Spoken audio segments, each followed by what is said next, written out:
jumble sentence, for those of you who are new, one of the first strategies we do is to identify repeat words and phrases in the context, right? So quickly do that, identify the topic sentence, what's the first sentence, and then it'll be easier for us to unravel and figure out the sequence, right? So some of the repeat phrases that I see in the context before me, there are 6 sentences, A, B, C, D, E, F, right? So one is, I have obviously NSE, IPO is nothing but initial public offer. So I have that repeated, IPO. Then I have SEBI. Again, I have NSE's IPO. Right? So the context is revolving around National Stock Exchange, SEBI, and initial public offer. Right? So I need to look at some context that kind of gives me a link between all of these, right? And gives me some sort of a foundation where I can take off from there. So I already have Ravi, who's given me a sequence. I'm gonna take Ravi's sequence for now. Okay, we'll look at the context and then we'll see if, so Ravi says A, D, B, F, E, C. Okay, we'll see if that's the sequence. Okay, I'm only taking Ravi's sequence. The rest of you can compare. Instead of even figuring out the topic sentence, I'm going to go with connecting sentences here, okay, to start with. So somebody came back and said C and E are similar. How are they similar? So I can go with, A as a topic sentence simply because it almost gives me a foundation saying NSE is there, are repeat words, right? The National Stock Exchange on Wednesday filed draft papers with market regulator. SEBI is nothing but the Securities and Exchange Board of India for its much awaited initial public offering, IPO. Okay, so this seems more like a topic sentence for me. It covers all the 3 repeat words. It gives us some sort of a foundation, right? On Wednesday, filed draft reports with so and so for its much awaited IPO. And if you look at the remaining sentences, it expands on what the initial public offering is all about, right? So let's look at connecting sentences. So I'm agreeing with Ravi saying topic sentence is A, but let's see if D is the next sequence or is there any other sequence.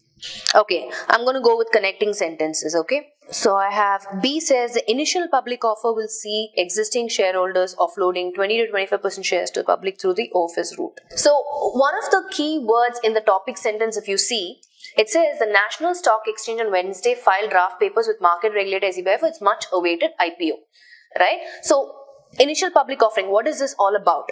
C kind of branches that up, right? Doesn't it say the IPO is expected to be one of the biggest in recent times? So the much awaited IPO is expected to be one of the biggest in recent times with an estimated size of over rupees 10,000 crore. So the much awaited IPO is, this is what the expectation is, C. So I know you've put C at the end, Ravi, but if you look at it, and then it says, B says the initial public offer will see existing shareholders offloading 20 to 25% shares to the public through the office route. So I'm going to go with this.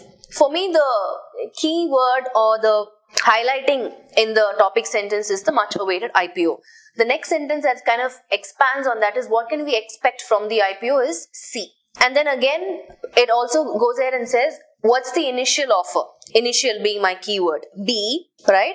So making reference to the initial public offer, this is what will happen, blah, blah, blah. Let's look at D. The draft red herring process has been filed with SEBI well ahead of the exchange's own deadline. Where is this exchange being spoken about? The offer may give the exchange. Okay. So I'm looking at connecting sentences. I would say the connecting sentence would be C, B, F. The reason being, the initial public offer will see so. The offer, again making reference to the initial public offer. The offer may give the exchange a valuation of rupees blah blah blah. So said, adding that IPO itself could be worth about 10,000 crore. So it's giving additional information. So this is the initial public offer, but okay, so F, CBF, the offer may give, and then making reference to the exchanges. D. The draft red herring prospectus, DRHP, has been filed with SEBI well ahead of the exchange's own deadline of January 31st, 2017. So CBFD, and then what is the remaining sentence we have left? NSE's IPO is being keenly awaited in the market and is now considered to be one of the biggest of recent times. Okay, little correction here, finding errors in recent times.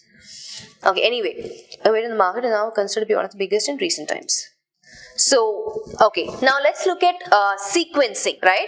So, words like now, recent times, all of this kind of will give you a standing in terms of how to sequence it. So we start off with A being the topic sentence, giving us a foundation of all three repeat words, which is NSE, SEBI and IPO, right?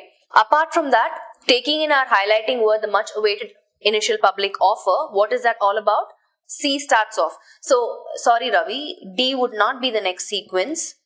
The next sequence would be C, and I'm going with this whole concept here. C and B, B and F with some clue words. And then E is the only thing that's left out, where it says with your sequence hint word.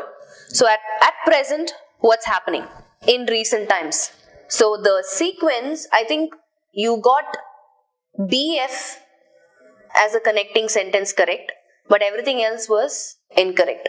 ED, you just have to change that because D is still making reference to the exchange, which has been explained in F.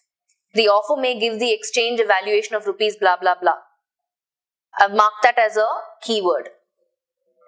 So the right sequence would be A, C, B, F, D, E and not ED. Because if you look at A and C, which seems more like a topic sentence, C only excludes from the topic sentence. The reason why C cannot be a conclusion is because, Ravi, if you look at the context is all talking about the exchange and how much IPO, the initial public offer, is valued at, right? So that cannot be the topic sentence. You start off, that cannot be the conclusion. There is a direct relation between the topic sentence and the closing sentence. If you look at it, the topic sentence starts with the National Stock Exchange on Wednesday filed draft papers with market regulator SEBI for its much awaited IPO. Look at the conclusion sentence. E says NSE's IPO is being keenly awaited in the market and is now considered to be one of the biggest in recent times. So when you ask the question why here in the conclusion, the previous sentences C, B, F, D answer that. So A and E are perfect in terms of starting a particular context and concluding it. Yeah, if you go back and kind of logically break down the steps and look at it, it will make sense. Alright, I don't want to spend a lot of time on this. I'm just going to move forward to the next question. So the final sequence is this: A, C, B, F, D, E.